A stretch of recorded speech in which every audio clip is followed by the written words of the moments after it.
What's good, y'all? Yesterday I posed a question. The question was, if a young black person is shot and killed by another young black person, is the shooter racist? Now, those of you who know me personally or have been following me for a while and kind of understand my way of thinking, kind of got where I was going with it. A lot of you that are new were a little bit perplexed by the question. Here's what I meant by that. Given the recent events, there have been a lot of young black men who have, young black people who have been shot and killed. Now, when the shooter's white, whether it be another civilian or a member of law enforcement, a lot of times we want to say, oh, these racist white people, these racist cops killing our young black people. Why is it that we don't have the same outrage when it's young black people killing young black people? Where's the outrage on that? In either situation, it's a young life being taken. Somebody's parent, somebody's child, somebody's sibling, so on and so forth, is being taken from this world at the hands of another person in an act of violence. We don't even wait to see the events surrounding the shooting when it happens to be a white shooter. We just automatically assume that that person is racist. We don't take into account maybe it was just a crime.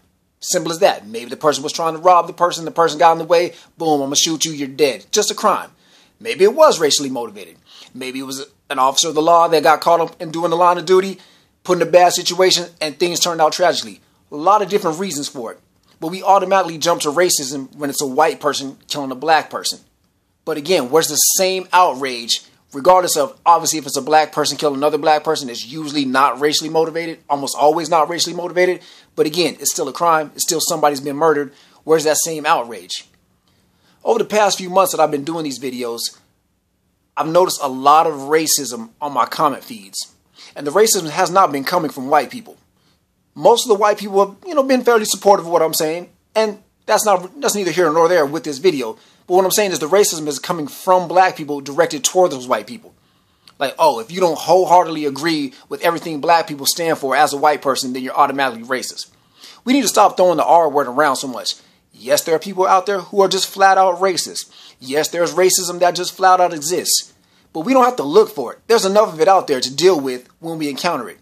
But just to assume that somebody's racist just because they're white and they don't agree with everything that as a black person you might agree with is one of the most ignorant things that you can do.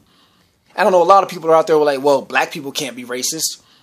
If you're one of those people that say things like that, I really question why you're allowed to speak out loud in public in the first place. Because that's one of the dumbest things I've heard. Anybody can be racist against anybody. It's not exclusive to white people being racist against black people.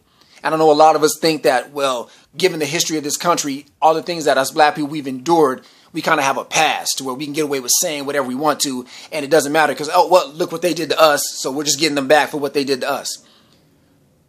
Aside from that being extremely ignorant, it's also misdirected because a lot of the people that you're being racist against now didn't do anything to you. Their parents didn't do anything to you. A lot of them, their grandparents didn't do anything to you. Some of them, okay, yeah, maybe you go back through their lineage and maybe they did own slaves. Maybe they were extremely racist back in the day.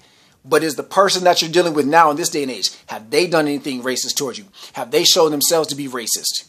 So by you being racist towards them, you are now the problem. Regardless of the history of this country, you being racist to another person just based on the color of their skin, you're the problem. I don't care if you're black, if you're Asian, Hispanic, whatever. If you're racist towards somebody else, you're the problem. And being black, you don't get a pass from that. We're all guilty of it if we commit it.